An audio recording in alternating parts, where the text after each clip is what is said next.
Welcome to you, lovers of Africa. Today we are diving into an interesting topic.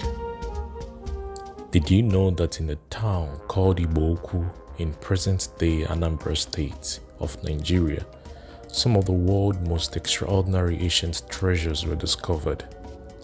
These treasures, known as the Igbo bronzes, date back to the 9th century, and they completely changed what the world thought it knew about African history and technology.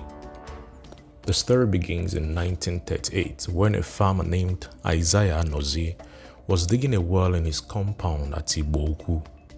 To his surprise, he unearthed strange and beautiful bronze objects.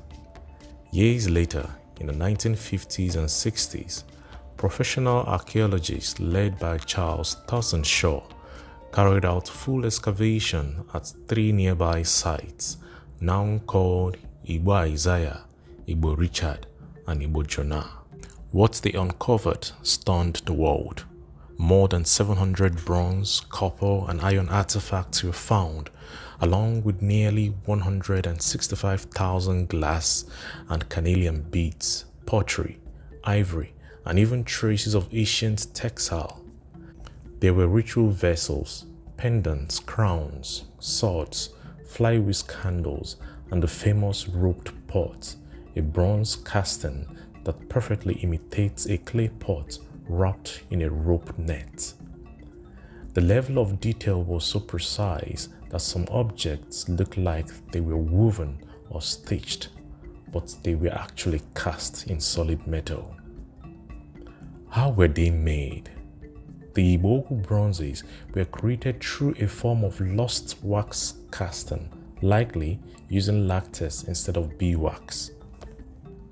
The craftsmanship was so advanced that many objects were cast as single pieces with no soldering at all.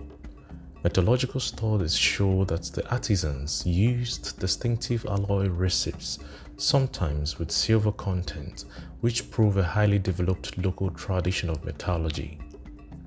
But that's not all. The beads found at Ukwu were traced to Egypt, the Near East, and even as far as India.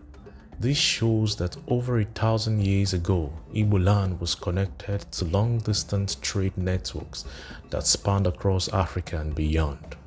These discoveries shattered colonial-era myths that sophisticated technology and luxury art could only come from outside Africa. Instead, Ukwu stands out as proof that Igbo people developed advanced technology, artistry, and far-reaching trade connections centuries before European contacts. Today, the original treasures are housed in the National Museum in Lagos, the University of Ibadan, and the British Museum in London. Sadly, there are none currently on display in Ukwu itself, but their story continues to inspire pride and curiosity. The Igbo bronzes are not just artifacts. They are voices from the past, whispering of a civilization rich in innovation, spirituality, and global connections. They remind us that African history is deeper and more brilliant than many have been taught to believe. If you enjoyed this journey into Igbo history, make sure to like, subscribe, and share. Let us celebrate the hidden treasures of Africa. See you next time.